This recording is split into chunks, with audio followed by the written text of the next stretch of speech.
News. Man, look, I apologize. I've been busier than a one-legged man in an ass-kicking contest here recently.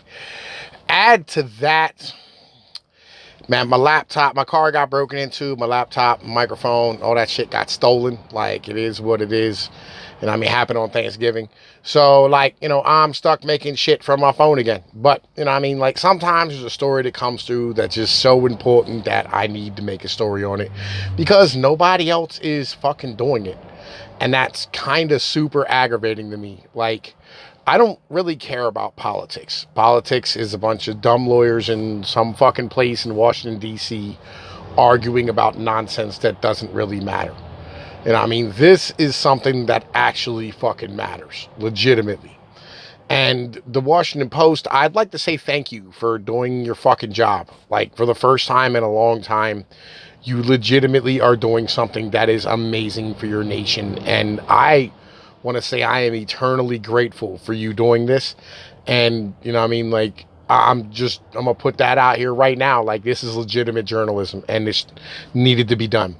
So they got what's known as the Afghanistan papers. They went and they fought in court for a Freedom of Information Act about these interviews that happened back in 2015 with all the people who were involved with the Afghanistan war and our government and their government. And it shows a massive amount of people who just legit had no idea what they were doing. So we're gonna like break down a few of these interviews. We're gonna do them in separate videos. This is the first one. I got a few hours to do this, so I'm gonna see if I can get like 2 or 3 of these knocked out today. And I hope you guys enjoy. All right. So this is Douglas Luty, I don't know, lessons learned from interview 2/20/2015. He was the White House czar for Afghanistan 2007-2013, retired U.S. Army Lieutenant General, former U.S. ambassador to NATO. All right, so he's, one of these dudes. It says interview with the NATO permanent rep, former director Afghanistan, Afghanistan, NSC, National Security Council 2007-2014. Location, U.S. mission to NATO headquarters, Brussels, Belgium. Purpose, to gain perspective on the National Security Council strategy and planning processes in Afghanistan. Non-attribution basis, yes or no. He said he's on the record. This is not recorded. Record number prepared by Crisan Campos and Candice Rundau. Key topics: NSC organizational processes, strategic assessment and review, resource review for strategies.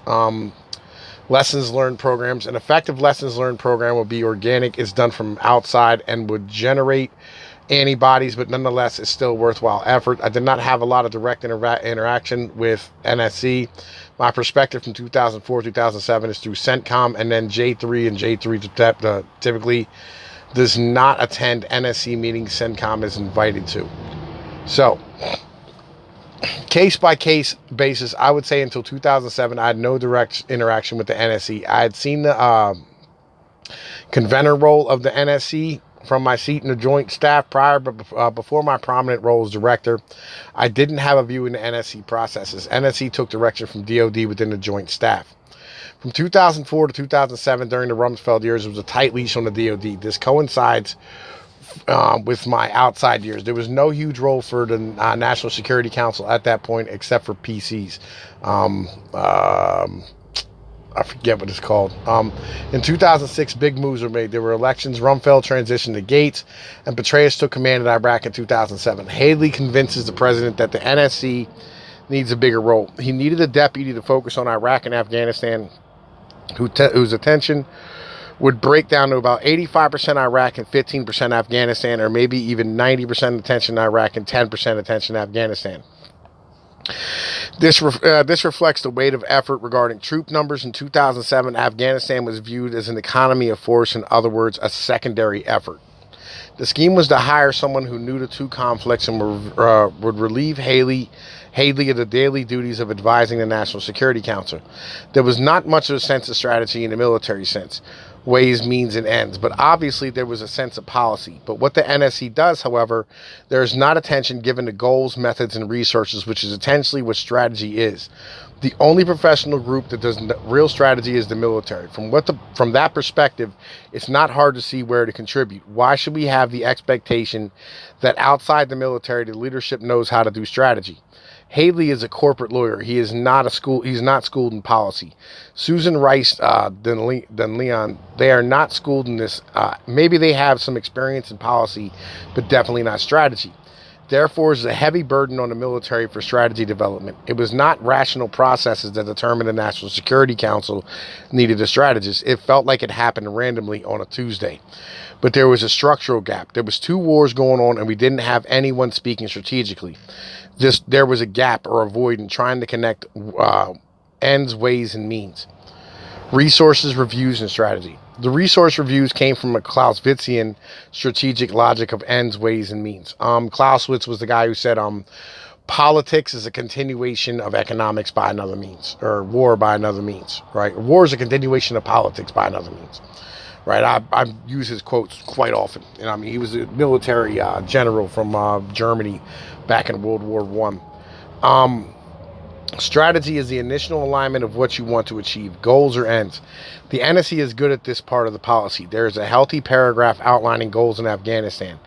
The ends part is outlined by presidential directives, rhetoric, speeches, but below this, the trilogy of chain trends to get weaker. As for ways, there's only casual appreciation of how to deal with this part of the equation. There is an overemphasis on the military, an overappreciation on the military, and underappreciation of policies. Diplomacy and development. These are all considered secondary to the primary military ways. This begins to fracture or erode strategy. We came to this realization late, i.e. Obama's speech on hammer and a nail. Obama gave a speech about, when you have a hammer, every problem has to look like a nail. Given what you're trying to achieve, and let me be real here, all right? That's the problem, like most of us see with the government, is that government has like one tool. All right, its only real tool is to stand here and force people to do things with a gun. All right, because that's really all the government has. It has a monopoly on force. Like, yeah, it can spend money and print money, but the reality is that that's not a good way of doing things. All right, like legitimately. Because when the government spends money, it has to take it from somebody. And when you want to take something from somebody, you need a gun. People don't give up shit willingly. Like, that's how that operates. So, given what you're trying to achieve and where its resources and resource reviews come in, but no one is tallying up the bill. If you over-rely on the military, there tends to be a fixation on troop numbers. It's as if the only dial in the engine room is troop numbers. Resource reviews discovered what other resources are in hand, and sometimes there's a glaring findings. Aid, for instance, was under-executed by more than half its appropriations. There was a huge bubble in the pipeline, and they couldn't catch up. So they were giving a whole bunch of money, they were appropriating a whole bunch of money through Congress, but they weren't able to spend it because they had no real fucking plan about what was going on, right? This brought up this thought is that if we don't spend GAO or committees on the government accountability office or committees on the Hill will stop us from getting more funding. This is something that goes on in the government all the time. If you have no idea how government works, it's really simple. I'll give you a good example. When they started printing the new $20 bills, right, with the big faces and shit, probably like 10, 15, 20 years ago, I forget what it was, they appropriated a certain amount of money, and they ended up getting it done for less. But they had to spend the extra like $20 million that they had left over. So what did they do? They went on an advertising campaign. They're like, yeah, man, we have to advertise it. Why? Like, were we in danger of having people spend like pesos? Motherfuckers going to start spending drachmas in America? Like, no, you know what I'm saying? But like, they had to spend the money because next time they asked for money, fucking like they would have gave them less. Like, that's how that operates, right? This leads to spend. The reason this is happening, no one is paying attention, and the interagency sense the resources. The military, for instance, has over $1 billion in CERT money, but it is not at all coordinated with aid, and no one can account for it. It was funny money. Classic case. You come to PRT, and they're almost completely reliant on CERP. This would be a strategy guy at the PRT, totally out of his element, saying, no one pays attention to me. There was a distorted view of development because this over-reliance on the military... Because it's over-reliance on the military. Development objectives take on short-term horizons to fit the military's short-time horizons when development really needs long-term horizons. Yeah, like they don't have like they. This is the problem when you have, you know what I mean, fucking changing out shit every 4 years. Right, whole cabinets and, you know what I mean, ways of doing things. Coast the Gardner said there was criminal infiltration. The Taliban were making money on the fact that the road was never going to be completed. Right, the PRT commanders were flooding money into it 1 year with no results. Right, 1 year, yeah, into it 1 year money to no result. Resource reviews showed us that the only focused on the ends and ways, and there was no strategy. You're missing the means or the resources, but they don't get down to strategy where the money meets the road because you don't have a strategy. The military gets this tactical level. Don't try to achieve something without the resources for it. Look at the bios for NSA advisors. Except for Powell, you shouldn't expect them to come as strategic advisors because they don't have that sort of background. This shouldn't be a surprise. Well, yeah. When you're hiring women, you know what I mean, and fucking, you know, trying to make sure that you're woke and diverse and all the bullshit that goes with that, you know what I mean, you're going to end up hiring a whole bunch of people who aren't qualified for their fucking positions. Right? I bumped into an even more fundamental lack of knowledge. We were devoid of a fundamental understanding of Afghanistan. We didn't even know what we were doing. What are the demographics of the country? The economic drivers? Aid? Really? We're going to do something in Afghanistan with 10 billion? Haiti is a small country in our own backyard with no extremist insurgency, and we can't develop it. And we expect to develop Afghanistan with 10 billion. Where we have the Pashtuns, a nation with no state, with 60% living in Pakistan. What are we trying to do here? We didn't have the foggiest notion of what we were undertaking. We'd have never tolerated rosy goal statements if we understood that this didn't really start happening until Obama. For example, the economy. We stated that our goal was to establish a flourishing market economy. A flourishing market economy. I thought we should have specified a flourishing drug trade. This is the only part of the market that's working. It's really much worse than you think. It's a fundamental gap of understanding on the front end. Overstated objectives and over-reliance on the military and a lack of understanding on the resources necessary. Like, yo, it's fucking ridiculous that this is really the situation. DOD's budget is roughly 120 billion per year, which should include about 1 million per year per soldier. That means approximately 100 billion on year on soldiers alone. Did we really need the Burger King's gyms, bottled water shipped from the Arabian Sea? DOD's budget was to build an ANSF in 2010 to 2011 or 2011 to 2012 was a single largest item on the budget. It even exceeded the Joint Strike Fighter budget for 2 years. They were spending over $10 billion that each year, and that was appropriated at $12 billion. And they realized they couldn't spend it all and had to give back $1 billion. We can't just shovel 1 year's money at this problem. You can't possibly build that ANSF that fast. We were pouring money into huge infrastructure projects to obligate money that was appropriated to show we could spend it.